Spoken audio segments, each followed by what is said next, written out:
You wake to the screams of a distraught woman. The sound pierces the quiet morning and you rush out of your home to see your fellow villagers gathered around one small house at the end of your street. Not again, you whisper to yourself as you make your way to the crowd. As you push through the mob of people, you join a group of villagers inside her home. She sits crying while the local doctor looks over the corpse of her husband. He seemed to have wasted away in front of her eyes. Only days before, he was alive and well, working as a farmhand. Looking at him now, he was barely half the person he was before. His skin hung loosely off his bones, his eyes had sunken into their sockets, and his lips were thin and dry. This is the 5th death in 2 months. The others all died in the same manner, their energy consumed by some unknown force, their lives drained from them. Their families, the villagers, even the doctor, helpless to do anything but watch them wither away. Your mind races as you desperately search it for answers. What could be the cause of these recent deaths? Suddenly a man from the crowd cries out, "It's a vampire! The undead back to drain life from the living!" In an instant, your fellow villagers are worked into a frenzy, demanding something be done about this new threat. After a brief meeting between the villagers, yourself, and the local bishop, it's settled. A hunt for the vampire will begin immediately. You run home to retrieve your shovel and make your way to the graveyard just outside the village limits. The bishop directs all with shovels to the freshest grave. You dig until you feel your shovel connect with the wood of the coffin. As the lid is pried open, fear grips you. The body, now over a week old, shows no signs of decay. In fact, the man within the coffin looks healthier now than the day he was buried, and what looks like fresh blood rests on his lips. Quickly, the bishop hands you a hammer and a wooden stake, instructing you to drive it through the heart of the demon before you. As you strike the stake, it punctures the man's chest, and a sudden low groan escapes his lips. A wretched stench fills your nose as you see the man's chest deflate, and he once again looks like the poor soul that was buried days ago. This process is repeated with all of the other victims from the past 2 months, including the man that died this morning. Life in the village returns to normal. The next week goes by and everyone rests easy knowing the threat is gone. But you've been feeling strange. You've felt more tired than usual. Your appetite is minimal at best, and you're weak and sluggish. You've noticed a pair of small bumps at the base of your neck and can't recall where they came from. As you begin to connect the dots, a panic settles into your chest. You gasp for air as your throat begins to tighten. You can feel blood pooling in your mouth with every harsh cough. You know you won't survive the night. You know tonight will be the night you're visited for the last time by a vampire.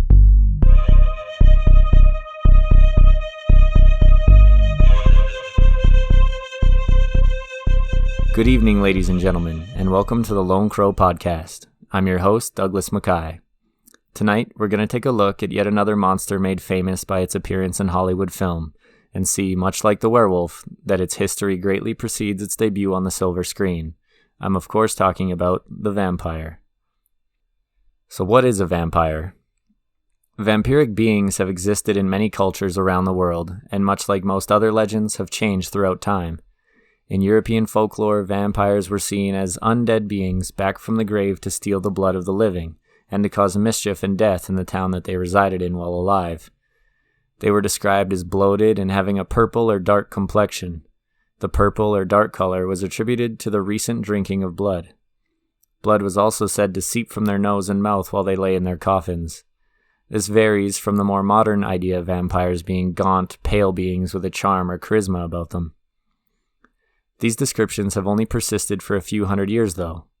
Older tales of vampires didn't see them as undead. Rather, they were never human at all. They were seen as supernatural or demonic.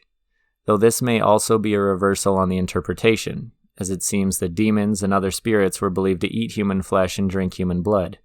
The devil himself could have been seen as a vampire in the past. It seems there are no real set-in-stone characteristics when it comes to vampires. Some cultures claim that vampires could transform into bats or wolves, while others didn't. Some believed they didn't have a reflection, others disagreed.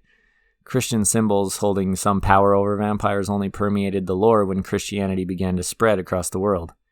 Even the trademark fangs of the vampire were only recently introduced into the lore. It seems that one characteristic that lumps all vampires of the world together is that of the creature draining the life force, most commonly blood, from its living victim. There are many different beliefs in how vampirism was spread as well, some that I actually had no idea about. In Slavic and Chinese folklore, it was thought that if a corpse was jumped over by an animal, particularly a dog or cat, it could become undead. The same could happen if a body had a wound that wasn't treated with boiling water. In Russia, it was believed that vampires were once witches, or people that rebelled against the Russian Orthodox Church while they were alive. In some cases, it was believed you could tell when someone was susceptible to vampirism from birth. In his book, Vampires, Burial and Death, Folklore and Reality, folklorist Paul Barber stated, quote, "Often potential revenants can be identified at birth, usually by some abnormality, some defect, as when a child is born with teeth," end quote. In Romania, children born with an extra nipple were looked at with suspicion. The same went for children with a lack of cartilage in the nose or a split lower lip in Russia. When a child was born with a red caul or amniotic membrane covering its head, this was regarded throughout much of Europe as presumptive evidence that it is destined to return from the dead. Now, it seems the most common belief in how vampirism is spread is through the bite of a vampire. There were certain signs that a vampire was around. Evidence of vampire activity in an area was the death of animals, such as livestock, relatives, or neighbors. It was also thought that vampires could make their presence known through some poltergeist-like activity, moving household objects, throwing stones or rocks, and pressing on people in their sleep. Once it was suspected that a vampire was tormenting a town, the townsfolk would need to find out how to hunt it down and eliminate it. Tracking down a vampire wasn't easy, though. One Romanian legend stated that you would need a 7-year-old boy and a white horse. The boy would be dressed in all white and placed on the horse. They would then wander the graveyard at noon. Whichever grave was closest when the horse finally stopped walking was believed to be the grave of a vampire. Once a body was exhumed from its grave, there were telltale signs that people would look for. A corpse that looked healthier than it should, showing little to no signs of decomposition, for example, was the main identifier of vampirism. Some stories told of graves being open and the face of the corpse being covered in fresh blood from its most recent victim. We'll quickly cover how to ward off a vampire, as vampire lore seems to have quite a few things that can be used as deterrents to keep vampires away. Up first, of course, is garlic. I've never understood this one exactly, so I did some searching. There seems to be a couple of theories as to why this is. One theory I found had to do with garlic being seen as having medicinal properties directly related to blood. Supposedly, it was also seen as a purifier, and vampires being demonic and impure would thus have an aversion to it.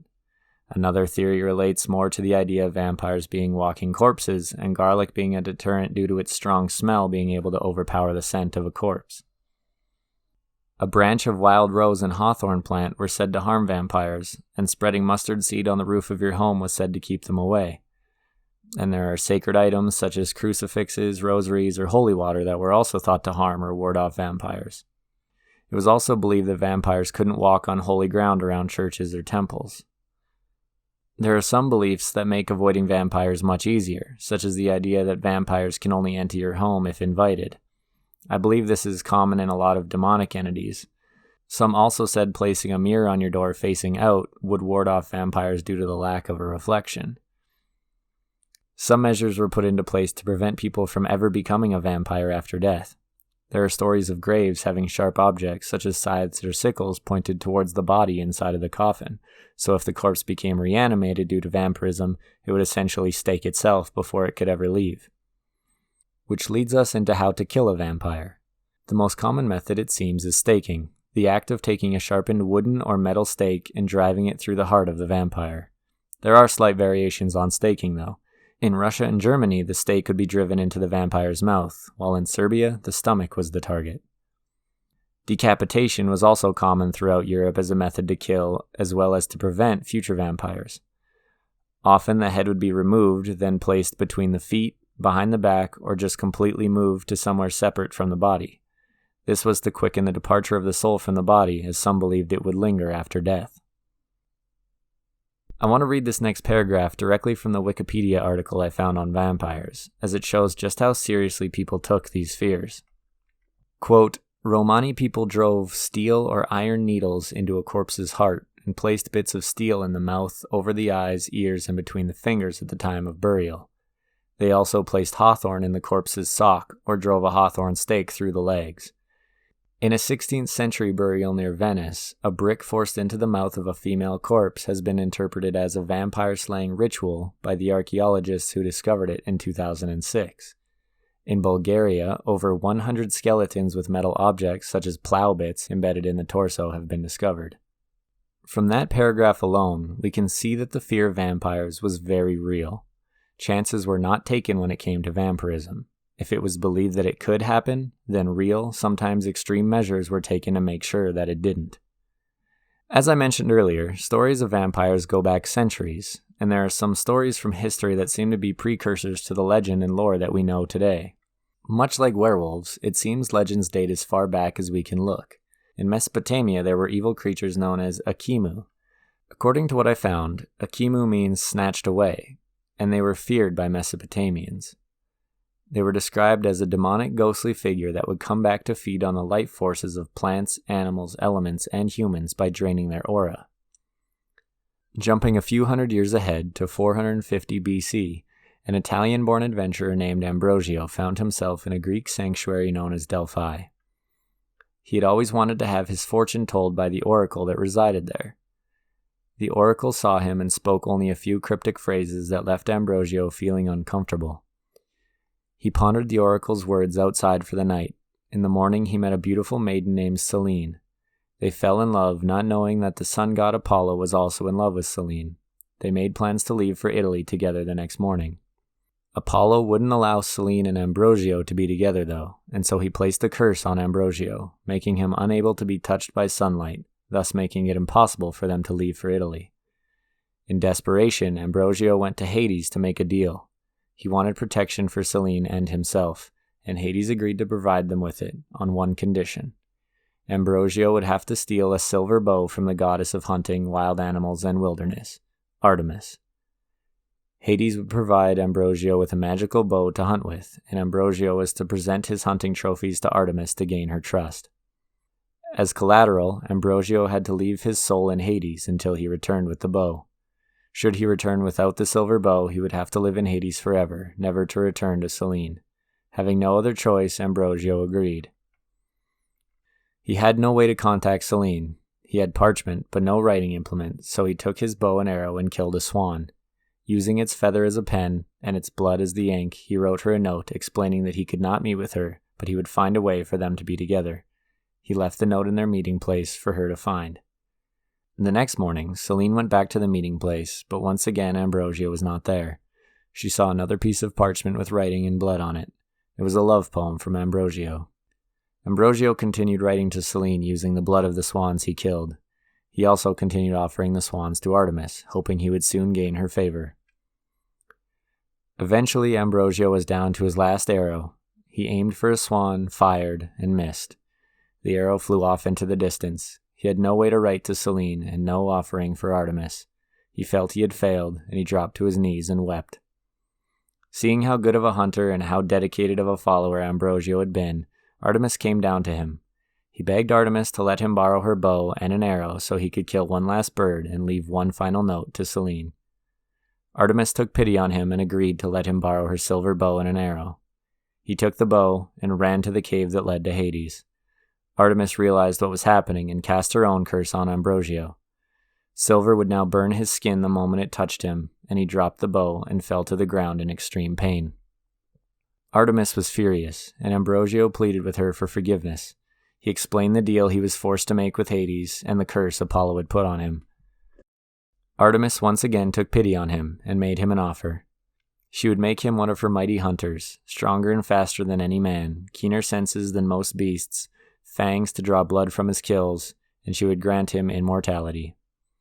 The only condition, both Ambrosio and Selene would have to worship only Artemis. It seems like an easy decision, but being a hunter for Artemis had some baggage. Her hunters were to remain chaste and unmarried. Ambrosio and Selene would never be able to touch again. They could not kiss, touch, or have children. Ambrosio thought about it, but eventually he agreed. If it was the only way that they could be together, so be it. He killed another swan and left a note for Selene to meet him at the docks. She ran to the docks and found a ship. She went down into the ship where she only found a wooden coffin with a note on it, informing her to tell the captain to set sail, and to only open the coffin after the sun had set. She did as the note said, and when she opened the coffin, she found Ambrosio inside. The couple sailed to Ephesus, where they lived in a cave during the day and worshipped Artemis every night. They lived happily together for many years, never touching each other. But as the years went by, Ambrosio watched as Selene got older. He knew that as an immortal he would have to watch her age and die, and they would be separated in the afterlife, as Hades still had his soul. Finally, Selene fell ill and lay on her deathbed. Ambrosio killed a swan and offered it to Artemis, begging for her to make Selene immortal so they could be together forever. Artemis appeared to him. She made him one final deal. They had been loyal worshippers for many years, and so she would allow Ambrosio to touch Selene just once, to drink her blood. This would kill her mortal body, but from then on her blood mixed with his could create eternal life for any who drank it. If he did this, Artemis would see to it that they stayed together forever. Selene begged Ambrosio to do it, and finally he gave in. He bit her, and as her body went limp, she began to radiate a bright light. Ambrosio watched Selene's glowing spirit lift from her body and meet Artemis at the moon. When she arrived, the moon lit up with a brilliant light. Selene became the goddess of moonlight, and she could finally reach down with her rays of light and touch her beloved Ambrosio. So that story has all the makings of a great vampire tale, but that is actually a bit of a problem. As you may have noticed, many of the curses and powers that Ambrosio had placed upon him seem to be very modern tropes in vampire lore. The source for this story seems to be a document penned within the last 3 or 4 generations called the Scriptures of Delphi. I searched the internet, and it seems these writings made their internet debut on a site called godsandmonsters.com. I don't have any more information other than what is written on that site, but if I had to guess, I would assume that some of the writing was based on an old myth but was modernized over time, or it's a complete work of fiction.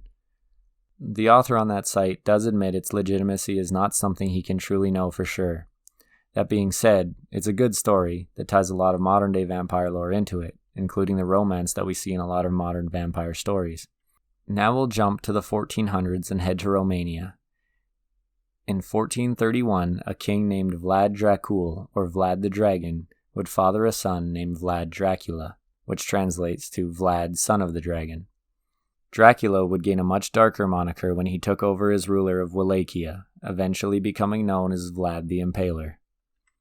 Vlad Dracula grew up a captive of Sultan Murad II, after his father was tricked into a meeting and captured. His father was released on the condition that Dracula and his younger brother would be left behind with the Sultan. Growing up under the Ottomans, Dracula and his brother were taught science, philosophy, and the arts. Dracula also became a skilled horseman and warrior.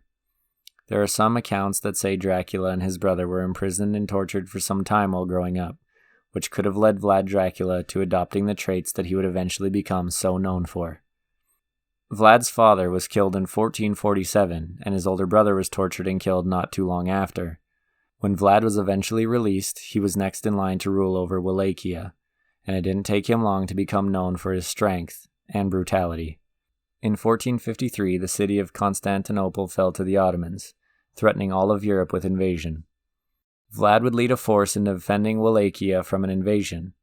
The battle took place in 1456, and legend tells that Vlad decapitated his opponent in one-on-one combat. Now seen as a strong ruler, Vlad would need to put an end to the local warlords in Wallachia. He would not allow them to continue the constant fighting that had left his lands in ruin, and he wasn't going to let them challenge his authority. It is said he invited hundreds of these warlords and their men to a banquet, where he had them all stabbed and then impaled. Impaling is a particularly gruesome form of torture and death. A wood or metal pole is inserted through the body either front to back or vertically through the rectum or vagina. The exit wound could be near the victim's neck, shoulders, or mouth. In some cases, the pole was rounded, not sharp, to avoid damaging internal organs and thereby prolong the suffering of the victim. The pole was then raised vertically to display the victim's torment. It could take hours or days for the impaled person to die. Vlad Dracula is celebrated today for bringing order and stability to Wallachia, but there is no denying that the methods he used are what have kept his name alive. Vlad kept his enemies close, or rather his enemies were always close to his land. The Ottoman Turks were always just beyond his borders, and so Vlad felt it necessary to show that he would not be challenged. One story tells of a meeting he had with some Ottoman diplomats. Quote, When diplomatic envoys had an audience with Vlad in 1459, the diplomats declined to remove their hats, citing a religious custom. Commending them on their religious devotion, Vlad ensured that their hats would forever remain on their heads by having the hats nailed to the diplomats' skulls. End quote. The following comes from a letter he wrote to an ally after a successful military campaign. Quote, I have killed peasants, men and women, old and young, who lived at Ablusica and Novoselo, where the Danube flows into the sea. We killed 23,884 Turks, without counting those whom we burned in homes, or the Turks whose heads were cut by our soldiers. Thus, Your Highness, you must know that I have broken the peace. End quote. His military success was celebrated all throughout Europe. He was helping to fight off the invading Ottomans, and the people were grateful. But his reputation was still quite dark, even to those that celebrated him. On one occasion, he reportedly dined among a field of defeated enemy soldiers, writhing on the poles he had them impaled on. A rumor persists that he dipped his bread in the blood of said enemies, but has never been proven. It's estimated that Vlad killed some 80,000 people in a variety of ways. 20,000 of those people were killed by impalement and put on display outside the city of Târgoviște. The sight was so repulsive that when an invading Ottoman force witnessed Vlad's sadistic display of corpses, the commander turned his army around and marched back to Constantinople, refusing the fight before it had even begun. Vlad was later killed in an ambush on his way to yet another battle with the Ottomans in 1476. So how did Vlad Dracula become the vampire we know of today? That was all thanks to one Bram Stoker, but not in the way it seems most people believe. The common belief is that Stoker based Dracula on Vlad the Impaler, but there's some evidence to dispute that. Based on Stoker's notes, it seems the name Dracula came from a Romanian translation. He read a footnote in the book, an account of the principalities of Wallachia and Moldavia, that said Dracula meant devil in Romanian. The footnote went on to explain that Wallachians gave the name Dracula to people who were especially courageous, cruel, or cunning. It appears Stoker chose the name because of its devilish association, not because of the history and legends attached to its owner. Now, of course, Stoker could have known about Vlad the Impaler, but he never disclosed that information in the notes we have access to. So these are only a couple of the hundreds of stories connected to vampire lore, and I plan to revisit the vampire topic to tell more stories of vampires throughout history, but for now we'll move on to some theories about what may have caused vampire fears to become a reality for people in the past. By looking back through history, we can see where some vampiric traits made their way into legends. It seems that a combination of misfortune and a lack of understanding for how decomposition works led to many towns concluding that they were being cursed by visits from a vampire. That could lead them to digging up a recently deceased body, only to find that their expectations for decomposition were not being met. There were many beliefs around the process of decomposition that were incorrect in the past. This mostly had to do with the fact that the dead were often buried quickly, especially the body of someone that died from an illness. Rigor mortis, for example, was believed to be permanent after death, but we now know that it tends to generally go away after about 24 hours. Bloating of a body could also push blood up into the mouth of a corpse, making it look like it had recently consumed blood. The burial conditions also play a role in decomposition. Temperature and humidity both have an effect on the speed of decomposition. If a body didn't decompose as quickly as it was believed it should have, then it was seen as more evidence that it was a vampire. Much like many myths and legends throughout history, we can make a fairly confident link between a lack of understanding of either death or illness and a need for an explanation, and it seems that vampires filled that role perfectly at the time. Those misunderstandings of death and illness are also what helped the vampire to become so feared. When an unknown illness swept through a town, it usually meant the death of many, and with no strong understanding of germ theory or medicines to treat new illnesses, we would have to watch as the people around us wasted away. Vampires continue to persist in our culture today. We see them in movies, books, and video games on a fairly regular basis. Much like werewolves, they have spanned genres and mediums. Bram Stoker's Dracula is, of course, a namesake in vampire literature. A quick search online for books about vampires will yield thousands of results, from gothic horror to romance. From Stephen King's Salem's Lot to Interview with a Vampire, there are a number of classic books out there, many of which have been turned into films. More modern takes on vampires in film that I enjoyed came from the Underworld series. Action-packed and full of badass vampires with guns. What more could you ask for? Another Halloween classic I remember watching when I was a kid was Nosferatu. I didn't fully understand it when I watched it then, but the environment and imaging it uses were effective at creeping me out when I was young. And of course, there's quite a large selection of video games featuring vampires. Skyrim is one of my favorites as it plays into the Gothic-style vampire tropes that I love. One game I haven't tried yet that I would love to get my hands on is Vampire, released in 2018. If you have a favorite piece of vampire entertainment you think I should sink my teeth into, let me know. Or, if you have a scary story you'd like to share on the podcast, email me at lonecrowpod@gmail.com. I've received a few of your stories, and when I get enough, I'll put together an episode of listener stories for everyone to enjoy. You can join the murder on social media. Just search lonecrow_pod on Instagram and Twitter, or follow me on Facebook at the Lone Crow Podcast. Subscribe to Lone Crow on YouTube. All episodes of the podcast will be posted on the channel, as well as future horror projects that I have planned. Thank you to Cash Lewis for designing the Lone Crow logo and for doing all the artwork for the podcast. Check him out on Instagram at illcashlewis. That's ILLCASHLEWIS. Thank you to Brass Thulu for creating my theme song for the podcast. And last but not least, thank you to all of the listeners. I couldn't do this without you guys. All the kind words really keep me motivated to continue building what we started here. If you want to help build this community, I have only one request. Please share the podcast and YouTube channel with your horror-loving friends. I have some big plans for the future, and I want all of you to join me. And don't forget the podcast is also available for download on Soundcloud, Google Play, iTunes, and Spotify. Please rate and review anywhere you can, as it helps other people find us. Thank you all very much for listening, and I'll see you on the next episode of the Lone Crow Podcast.